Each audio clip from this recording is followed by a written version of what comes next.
दिनैनि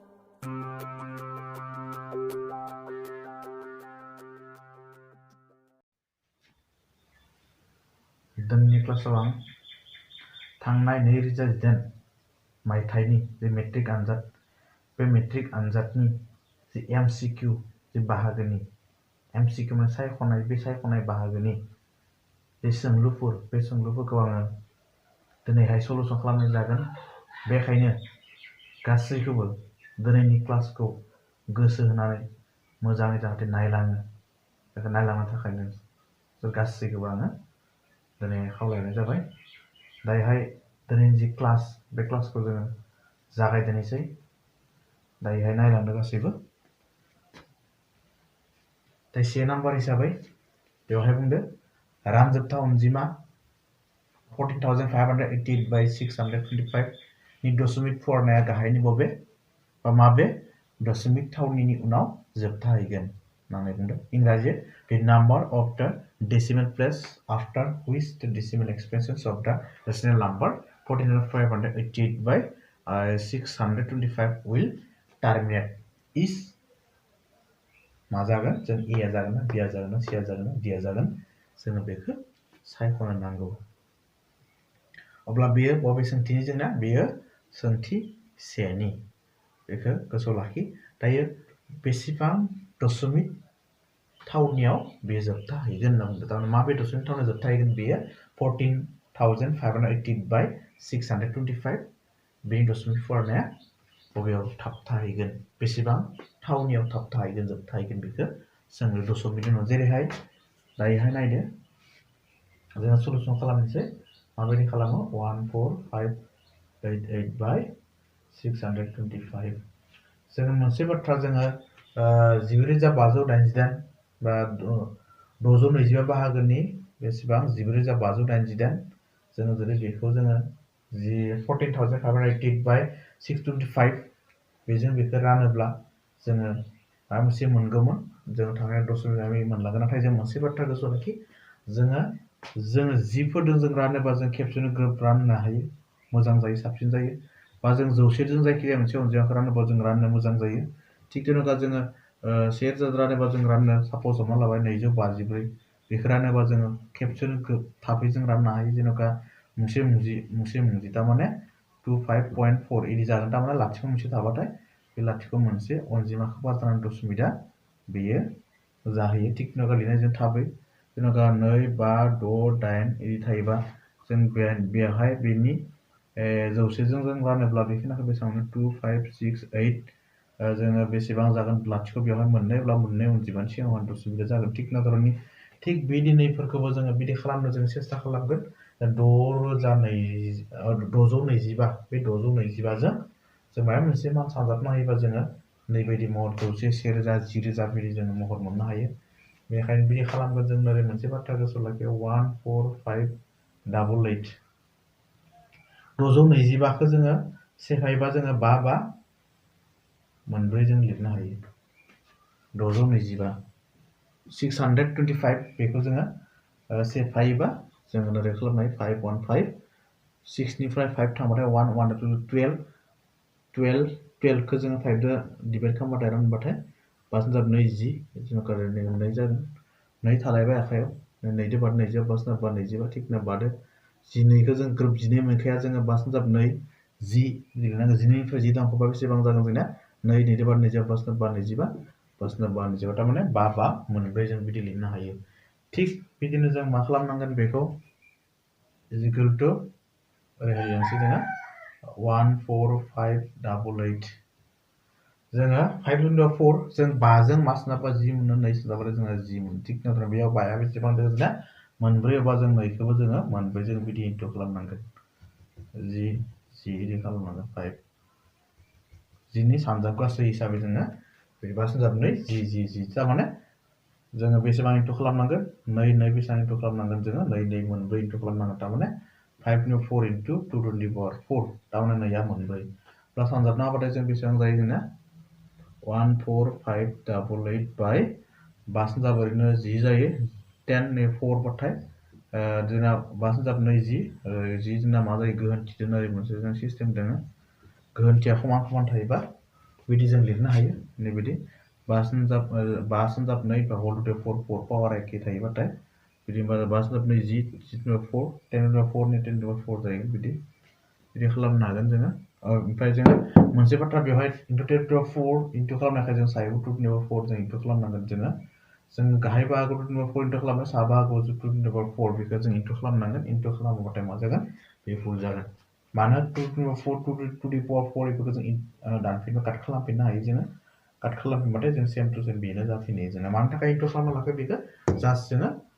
जोङो 10 टु 4 10 महराव जोङो जेनेबा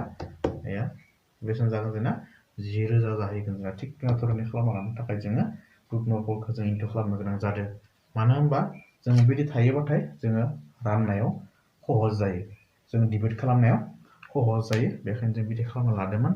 बिदि खालामना लादो जोङो नाय बिदि इनटु नैयावबो होना थागोन इनटु 2 टु 4 माने 2 टु 4 16 जायो बिदि 16 इज इक्वल टु 10 टु 4 माने बेवहाय 0आ 4टा दङ बेवहाय थिग नजरनि 10 टु 4 माने 0आ 4टा बेवहाय बा इनटु खालामना हो 14588 16 बेबायदि 68 बेसेबां जागोन 68 48 48 नि 8 4 थाबाय 68 48 40 49 50 10 52 2 5 बेलेन्स थाबाय 65 30 35 35 3 बेलेन्स थाबाय 64 24 24 24 25 26 27 7 2 थाबाय 616 78 बिदि 188 8 5 4 1 बिदि जागोन खालामनानै हो दाजाबनानै हो नायफिननि खेबसे 68 48 48 4 थाबाय 68 48 40 49 50 15 52 5 बेलेन्स थाबाय 65 30 35 3 बेलेन्स 64 24 23 27 2 थाबाय 6 8 जादों बिदि 8 10 बेसेबां थाखा आखायाव से 90 9 जाबाय 10 14 1 थाबाय से 14 1 थाबाय 7 12 12 13 1 थाबाय 9 10 13 1 थाबाय 2 बिदि जागोन 2 3 3 4 0 8 अब्ला जों बेखौ डाइरेक्ट दशमिकआव जोङो लिरनो हायो जोङो दशमिकआव लांनो हायो जों सहज जायो बेखायनो जोङो सिंनि जोंना जि डेनोमिनेटर माने जोंना सिंनि जि जब होनना बुङो जोंना बर'नि जब इंराजि डेनोमिनेटर बे डेनोमिनेटरखौ जोङो 10नि सानजाबगासो हिसाबै जों खालामनानै लानांगौ नैबायदि 1 लाथिख' लाथिख' बिदि जों बिदि खालामना लानांगौ बेखायनो जों बिदि खालामबाय अब्लाना जोङो इजि जायो सहज जायो जों दशमिक फजनायाव जोंना सहज जायो माबायदि बे लाथिख' मोनबेसे दङ बेखौ हिसाब खालाम मोनसे मोननै मोनथाम मोनब्रै 1 2 3 4टा दङ अब्ला जोङो 2 3 3 4 0 8 खौ लिरबाय जोङो बेसेबां सिगाङाव जागोन बे पइन्टआ दशमिकआ 1 2 3 4 4टा 0 माने 4टानि सिगां पइन्ट जागोन नैबेहाय पइन्ट जागोन डेसिमेला बेयाव जागोन अब्ला जोंखौ सोंदोंमोन रानजाबथाव अनजिमा आमुकनि दशमिक फुवारनाया गाहायनि माबे दशमिक थावनिनि उनाव जोबथाहैगोन थारमाने दशमिकनि उनाव मोनबेसे अनजिमा बा मोनबेसे बे सानजिमाफोरा थागोन डिजिटफोरा थागोन पइन्टनि उनाव मोनबेसे डिजिट मोनबेसे सानजिमाफोरा थागोन बेखौ जों हिसाब खालामदों बेखौनो बुंदों बेसेबां थावनि उनाव बियो जोबथाहैगोन दशमिकनि उनाव मोनसे मोननै मोनथाम मोनब्रै 1 2 3 4 बेखौनो बुंदों the number of the decimal place after which the decimal expansions of the rational number 14,508 by 625 will terminate is decimal place. That means after decimal place how many digits there? 1 2 3 4 4 digit होनबा जों दायो 4 जागोन बेवहाय आन्सारा 4 जागोन बेवहाय आन्सारा ना खैथा दङ बेवहाय नों नायनो हायो 1 2 3 4 बे जागोन आन्सारा therefore answer is 4 that means C आ जागोन really easy गोरलै बे आन्सारा बे जागोन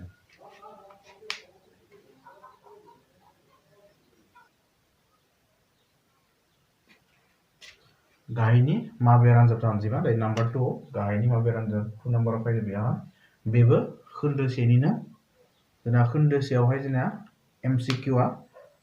2 नाम्बारनि मोननै कुइसन फैयोमोन 1 + 1 + बेसेबां होनना बुंदोंमोन 3 होननानै बुंदोंमोन जोङो 1 + 1 + 3 मोनजोंना बिदि फैयो मेट्रिकआव 1 + 1 + 3 थारमाने 1 1 नि मोननै कुइसन फैयो बेनिफ्राय MCQ जागोन अब्ला गुबुन मोनसेबाव फैबावदों जोंना बेयो 2018 जि मायथाइयाव फैनाय बियो 2018 जि HSLC बे 2018 मायथाइयाव बेबो फैदोंमोन बेवहाय मोननै कुइसन फैयो बे हिसाबै जोंना बेवहाय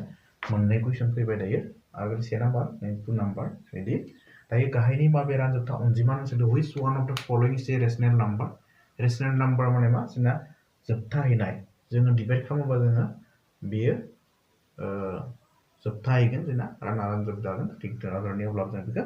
रेशनेल आरो जोङो इरेशनेल माने जों जोबथाहैयै जागोन जों बेखौ रानबाबो जों फोजोबनो हाया अब्ला बेखौ जोङो इरेशनेल होननानै बुंनाय जायो थिग रेशनेल माने जोबथाहैनाय जोङो √2 जों मिथिखायो √2 माना आरो √3 बेफोर मानफोरा मा जायो इरेशनेल नाम्बार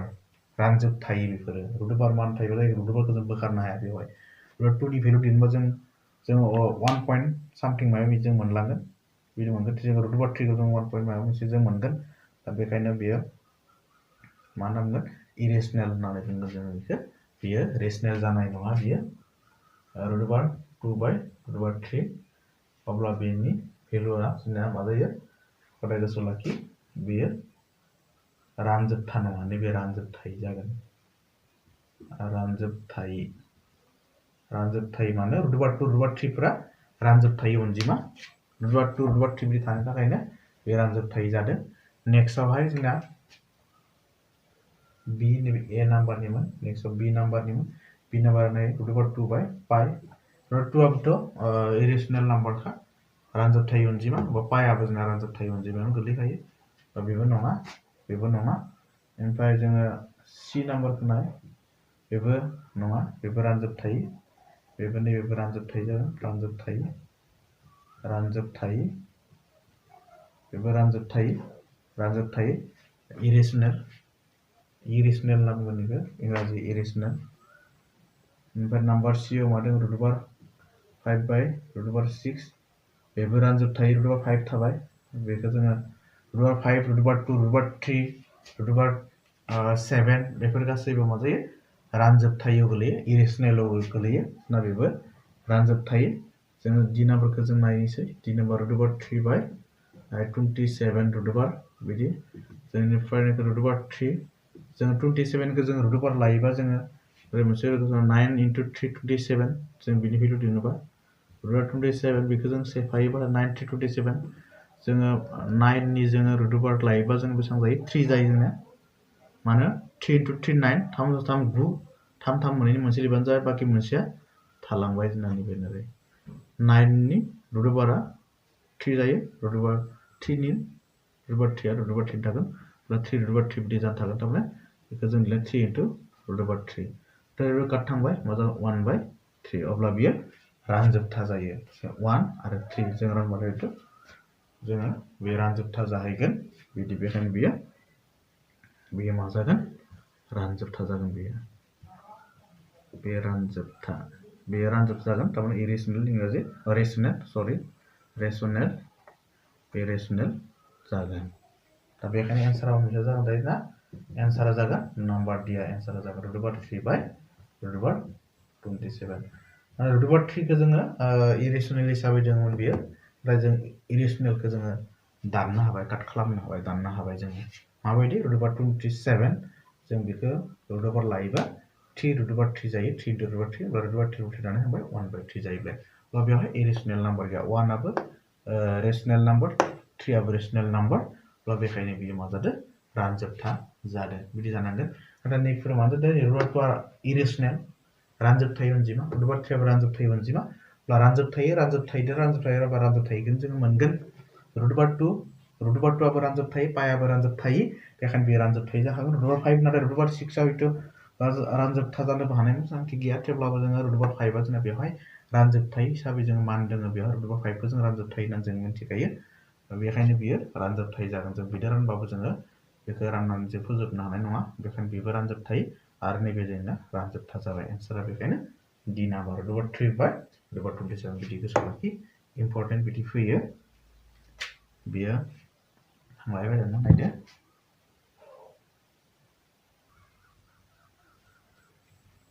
दायो नाम्बार 3 बे नाम्बार 3 खौ नाय बेवहाय मा बुंदों इंराजि the product of the zeros of 4u square plus 8u is मा जागोन जों बेखौ दिहुननांगौ 4 8 32 0 बबेसे जागोन जोङो अपसना बेखौ जों सायख'नांगौ बे बर'आव 4u square plus 8u नि लाथिख'नि सानजागासेया जाबाय मा अब्ला जों लाथिख' दिहुननाय बा जिर'स दिहुननायनि फर्मुला जोंहा दङमोन प्रडाक्टनि प्रडाक्ट माने सानजागासे जोङो मोनसे मिथिगौ साम माने दाजाबगासै लाथिख' दाजाबगासै फर्मुलाया इज इक्वल टु मामोन जोंना b by a माइनास फैयो ओमफ्राय सानजागासेया equal to c by a नैबायदि दाजाबगासै जोंना माइनास फैयो माइनास b by a सानजागासै जोंना c by a बे फर्मुला नाथाय जोंनो दाजाबगासैखौ नाङा नै सानजागासैखौ जोंनो नांगौ प्रडाक्टखौ जोंनो नांगौ अब्ला जों बे फर्मुलाखौ बाहाय अब्ला जों बबे a b c जों बेखौ सायख'नो हादों नांगौ a b c बबे a जायोमोन जोंना जौगानाय बिदा गोबाङा क्वाड्रेटिक पलिनोमियेला मामोन जोंना ओरैनो a x square plus general bx plus बेमोन x नि जायगायाव जोंना बेवहाय मा दङ u दंफायो प्लास bu प्लास c ओरै जानांगौमोन ओरै दा बेयाव मोनसे बाथ्रा जोंना c u आ सोलायस्लु भेरिएबल सोलायस्लु u आ बेवहाय x गैया बेवहाय u जानानै दङ जेबो नङा भेरिएबलखौ जों u बो लानो x y z बिदिनो जों लानो हायोमोन थिग दा बेवहाय u स्क्वायर x स्क्वायर मा थाफायो खथा a आ थाफायो x तो b आ थाफायो थिं u दोबो मा थागोन b आ थागोन बेनिफ्राय बाकी u बे भेरिएबल गैयै जि बिदाब बे बिदाबा जायो मा कन्स्टेन्ट बिदाब दिदोम बिदाब जायो c जायो c जायो अब्ला दा बेवहाय जों नायनो थांबाथाय c आ गैया रखम जाना दं बेवहाय नायनो थांबाथाय बे c आ 0 जाना दं 4u square plus 8u ओरै गैला थिं थारमाने मा बुजि मोननांगोन बेवहाय c आ 0 जानानै दङ बेवहाय बे बिदाबाव प्रडाक्ट therefore product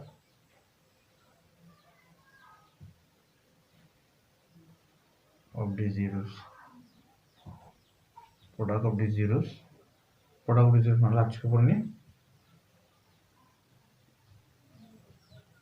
लाथिख'फोरनि सानजाबगासै लाथिख' सानजाबगासै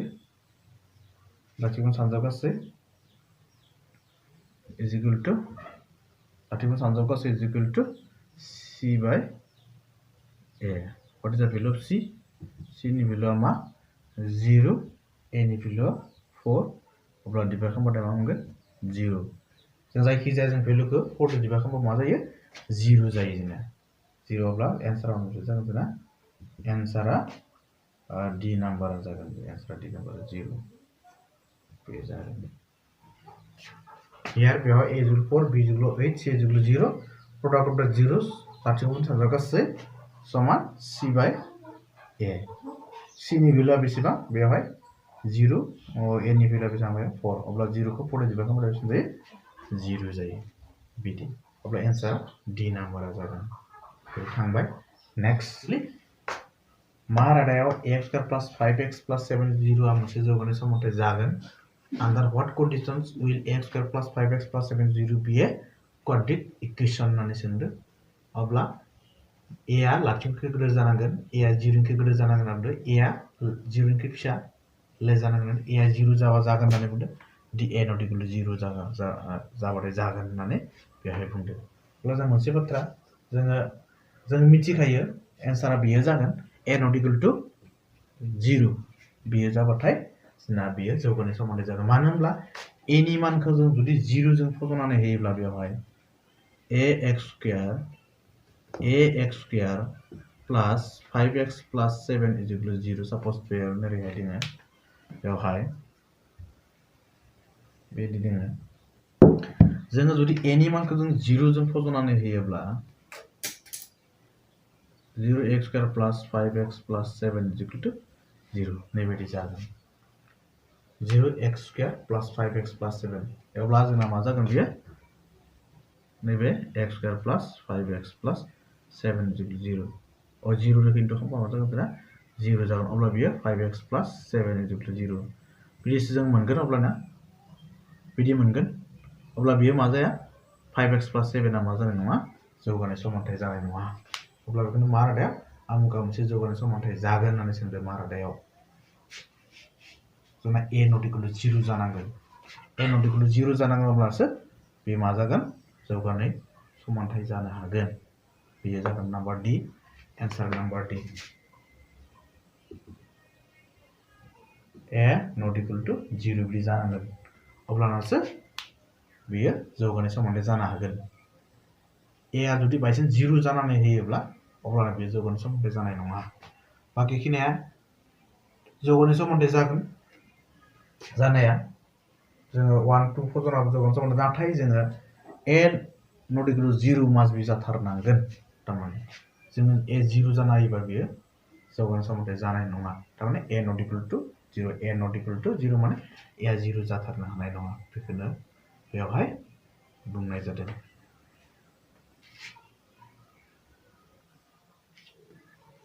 नाम्बार 5 बेखौ नाय आं दा बेवहाय आखान्थाम ABC आव खना A 90 डिग्री AB समान 3 cm BC 5 cm आरो AD थोंगोर BC जायोब्ला AD नि गोलावा जागोन मा जों दिहुननांगौ बेवहाय इंराजि लिरदो in triangle ABC angle A 90 degree AB 3 cm BC 5 cm and AD perpendicular BC then the length of AD is what we have to select from these options from given options then now number 5 बेखौ नाय आं दा बेवहाय आखान्थाम ABC आव खना A 90 degree AB समान 3 cm BC 5 cm आरो AD थोंगोर BC जायोब्ला AD नि गोलावा जागोन मा जों दिहुननांगौ बेवहाय इंराजि लिरदो in triangle ABC angle A 90 degree AB 3 cm BC 5 cm and AD perpendicular BC then the length of AD is what we have to select from these options from given options then now दायो नाय ओमफ्राय आखान्थाम ABC आव नैबे आखान्थाम ABC बे ABC आव A आ 90 degree नांगौ अब्ला बेयो थोंगोर जानानै दङ A खनायाव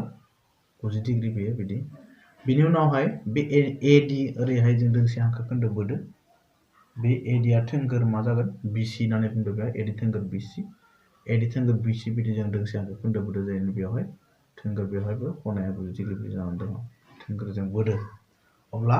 बे AD नि गोलावा बेसेबां जों AD नि गोलावखौ जोङो दिहुननो नांगौ टाइम मोनसे बाथ्रा ABC आ मोनसे आखान्थिथाममोन ABC आ मोनसे ट्रायंगलमोन बे ट्रायंगलनि A एंगला 90 degree that means right angle बिदिनो ओमफ्राय AD perpendicular BC बिदि बुंदों AD perpendicular खौ जों बोबाय अब्ला बेयो 90 बिदि जागोन then the length of AD अब्ला बे AD नि लेंथआ बेसेबां जागोन जोङो बेखौ जों दिहुननांगौ अब्ला जों बेनिफ्राय बेखौ हानांगौ जों मोनसे आखान्थिथामनि दब्लायथि बे फर्मुलाखौ मिथिनांगोन एरिया अफ ए ट्रायंगल बेखौ जों एरिया अफ ए ट्रायंगल मा मोनथिना फर्मुलाया area of triangle is equal to 1/2 base into perpendicular height that means height it's the height तारमाने area of triangle में आखान्थिथामनि दब्लायथि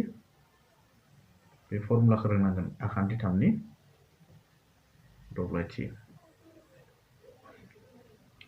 दब्लायथि समान 1/2 हासा सन्जाब थोंगोर जौथाय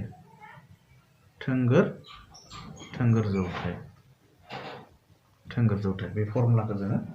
हानांगोन बिदि फर्मुला अब्ला जोङो मोननो हागोन बेखायनो आखान्थिथामनि दब्लायथि बेवहाय AB मा 3 cm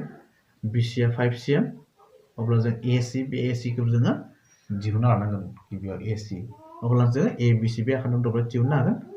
बिनि थिक तेनका आरो बिदि ABC आखान्थिथाम दब्लायथि दिहुननानै जों फिन ABC आखान्थिथाम दब्लायथि बिदि दिहुनबानो जों AD नि बे जौथायखौ जोङो दिहुननो हागोन अब्ला जों दायो बे ABC आखान्थिथामनिफ्राय जों दायो नैबे लाव आखान्थि जाना दङ नैबे हासा नैबे थोंगोर बिदि जोङो पाइथागोरासनि जि थियरेम बे थियोरेमखौ जों बाहायनानै AC खौ जों दिहुनना लानांगोन ओमफ्राय थामहिनबा जोङो दिहुननांगोन होनबा आखान्थाम ABC निफ्राय बे आखान्थाम ABC निफ्राय जों जेमान हायो थाब थाब खालामनो हागोन खालामनो रेडि बुजिनो थाखाय आं दायो बाय गोलाव खालामगोन दायो जोङो पाइथागरास थियोरेम बेखौ जों बाहायगोन बेवहाय BC आ लाव आखान्थि जाना दङ जों नायनो थाङोबा बेवहाय ABC नैबे ABC बे मोनसे आखान्थिनिफ्राय BC आ बेवहाय लाव आखान्थि जाना दङ मोनसे बाथ्रा मिथिगौ खेबसेन लिरखासै लाव आखान्थि BC स्क्वायर हाइपोटेनास पारपेन्डिकुलार बेस बिदि जाना दङ BC hypotenuse square is equal to base square plus perpendicular base माने हासा स्क्वायर दाजाब plus AC perpendicular AC square बिदि इमप्लाइज BC नि भेल्युखौ जों मिथिखागौ BC नि 5 square is equal to AB नि 3 स्क्वायर प्लस AC को जों मिथिया बिदि अब्ला जों 5 × 25 9 प्लस AC स्क्वायर इमप्लाइज रेहाय लाबाथाय मा जागोन -9 is equal to AC square is equal to बेसेबां जागोन बेसेबां 16 जागोन is equal to AC square रेहाय स्क्वायर होबाथाय मा जागोन जोंना √16 is equal to AC implies 16 √4 is equal to AC आ बेसेबां बाखौ जायो जोंना AC आ 4 बेखौ जोङो दिहुनना लाबाय AC आ बेनिफ्राय बेसिम 4 cm जोङो मोननो हाबाय 4 cm जों मोनबाय बेनि उनावहाय जों बेनि ट्रायंगलनि एरियाखौ दिहुननो हागोन ABC बे ट्रायंगलनि एरियाखौ दिहुननो हागोन मानो 1/2 बेस इनटू हाइट बेसआ AB हाइटआ पारपेन्डिकुलार AC अब्ला जोङो ABC ट्रायंगलनि एरियाखौ दिहुननो हागोन दायोहाय बेनि उनाव जोङो बानायनोसै आयहाय बेखिनिया जाबाय दिहुननानै ला दायोहाय बेनि उनावहाय जोङो रायज्लायनोसै therefore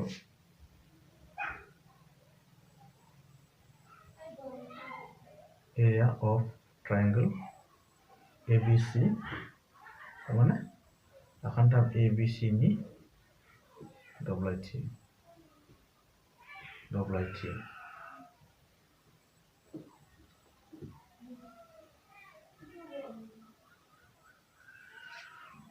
आखान्थाम ABC नि दब्लायथि समान 1/2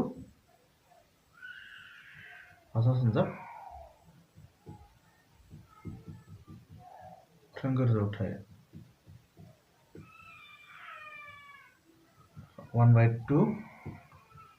हासा सन्जाब हासा माना बेसेबां जोंना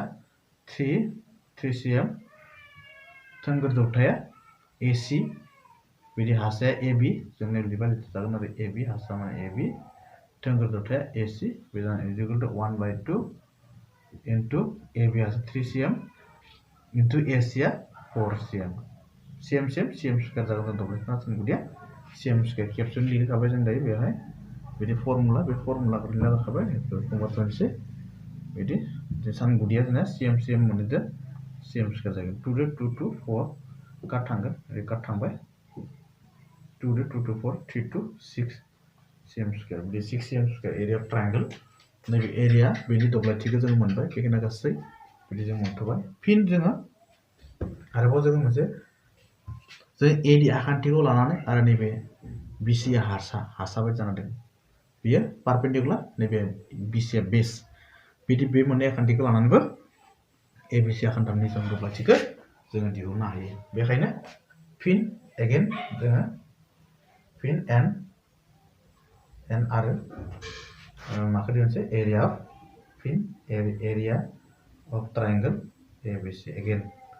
आरोबाव जोङो फिन दिहुनफिनबाय आरो आखान्थाम ABC नि दब्लायथि थारमाने आखान्थाम ABC नि दब्लायथि ABC नि दब्लायथि आखान्थाम ABC नि दब्लायथि जों फिन बेखौनो दिहुनफिनबाय बिदि नाथाय बिनि आखान्थिया 1/2 हासाखौ जोङो बेलेगाव हमनोसै हासा बेसआबो बे जागोन दायो बेसआ BC बेवहाय हासा सानजाब थोंगोर जौथाय पारपेन्डिकुलार हाइट 1/2 इनटू बेसआ BC जाना दं बेवहाय हासाया थोंगोर जौथाया AD खौ लानानै जों बनायनोसै AD is equal to 1/2 into BC आ 5 into AD आ जोंना बेसेबां गैया जोंना AD थागोन अब्ला is equal to into 5 by 2 AD जों मोनथबाय 5 by 2 AD CM square जों इनिदा इथिं लिरबाय CM square जागोन जों बेखौ 5 by 2 AD अब्ला आखान्थाम ABC दब्लायथि बा आखान्थाम ABC दब्लायथि दा बे जों area of triangle ABC 6 CM मोनदोंमोन एरिया अफ ट्रायंगल ABC मोनदोंमोन 5 by 2 बे मोननैबो नाथाय नैबे ABC नि बेनि दब्लायथि एखे मान मोनगोन जों बेखिनियाव बेसेबां जायगा दङ बे जायगाया एखेयानो जागोन जोंना बेलेग बेलेग जानो हाया अब्ला नैबे मान मोननाया 6 आरो 5 by 2 AD बे मान मोननाया समान जागोन मानो होनबा एखे ABC बे मोनसे आखान्थामनि दब्लायथिखौनो जोङो दिहुनदो एरियाखौनो जोङो दिहुनदो अब्ला बेखायनो जोङो लिरनोसै बे मोननैया समान नाथाय बेनि फर्मुलाया बेलेग बेलेग जादों बाङाय बेलेग माबायदि बेलेग फर्मुलायाथ' एखेयानो नाथाय बिनि हारसा बे आखान्थि बे साइडफोरखौ जों गुबुन गुबुन खालामनानैबो जों बिदि बनायनाय जुदि पारपेन्डिकुलार हायै बिदि जाना थायोबा बेसआ बिदि जाना थायोबा अब्ला जों बिदि दिहुननो हायो बिदिबो जों दिहुननो हायो अब्ला जों दायो बिनि उनावहाय नाय दानिया इकुवेशन ना लानो हायो जों बेखौ 1 इकुवेशन ओमफ्राय नैबेखौ 2 इकुवेशन ना लानो हागोन 2 इकुवेशन बिदि जों इकुवेशन होननानै लानो हागोन बिदि इकुवेशन 2 बिदि इकुवेशन 1 2 बिदि होना लानो हागोन जों इकुवेशन 1 and 2 बिदि दानिया now means now 1 and 2 share नैफ्राय 1 and 2 मा बुंनांगोन ओरैसो मोननाया समान जायो 5 by 2 AD is equal to 6 implies AD सानि 5 AD by 2 is equal to 6 cross multiply खालामनांगोन बेवहाय सिङाव 1 दङ क्रस मल्टिप्लाय केन्सेल सानजाबनाय होनना बुंनाय जायो cancel सानजाब plus 5 AD into 1 5 AD is equal to 2 into 6 12 बिदि जागोन implies AD खौ जों लाखिबाय मल्टिप्लाय दङ लेफ्टनिफ्राय राइट थांबाथाय मा जागोन डिवाइड फर्म जागोन 12 by 5 अब्ला एन्सारा बबेसे जागोन नै एन्सार दायो एन्सारा जोंना AD खौ दिन्थिदोंमोन ना we have to calculate the value of AD the AD is equal to 12 by 5 answer B 12 by 5 is the answer बेनो बेखिनियानो number 6 बे number 6 को नायला दानिया number 6 the distance between the points 1 0 and 0 1 is what A2 0 2 C1 D0 बबेसे जागोन जों बेखौ सायख'नांगौ बेयाव बुंदों 1 0 0 and बिन्दुनि गेजेर जानथाया जाबाय मा जोङो जानथायनि फर्मुलाखौ जों मिथिनांगोन बेयो खोन्दो 7 नि अब्ला जों जानथायनि मावसुलु दङ जोंना जानथाय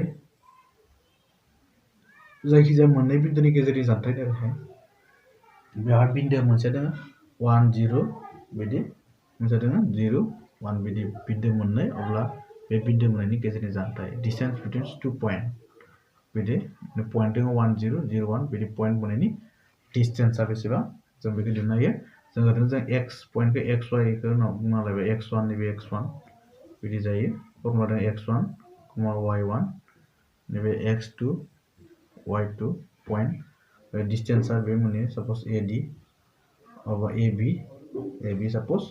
ला AB डिस्टेंस बिदि दिहुनोबा root over formula x2 minus x1 whole square plus y2 minus y1 whole square अब्ला बिदि खालामनानै जों बे डिस्टेंसखौ जोङो दिहुननाय बे फर्मुलाखौ रोंनांगोन डिस्टेंस फर्मुला अब्ला जोङो फर्मुला बाहायनोसै 1,0 आरो 0,1 बिन्दो मोननै गेजेर जानथाय बिन्दोनि गेजेरनि जानथाय is equal to root over this formula x2 minus x1 whole square plus y2 minus y1 whole square this formula you have to use नों बे फर्मुलाखौ जों बाहायनांगोन जानथायनि फर्मुला जोङो x2 माने नैबे जागोन x2, y2 नैबे पॉइंटआ नैबे x1, y1 बे पॉइंटआ जागोन बिदि So बेवहाय भेलुखौ पुट खालामनाबानो जागोन बिदि x2 माने 0 x1 माने 1 होल स्क्वायर प्लस y2 माने 1 माइनस y1 माने 0 होल स्क्वायर बिदि is equal to बार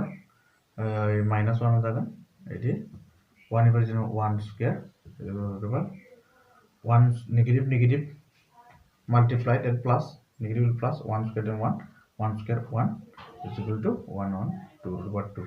and answer will be this answer will be answer b number जागोन root over 2 answer b number जागोन अब एक इंग्लिश लिखा the distance between the point 1 0 and 0 1 is equal to root over x2 minus x1 plus y2 minus y1 whole square बिदि खालामनानै भेलुखौ put खालामजोबनानै होबानो जोङो मोनगोन एन्सारा बि number बिदि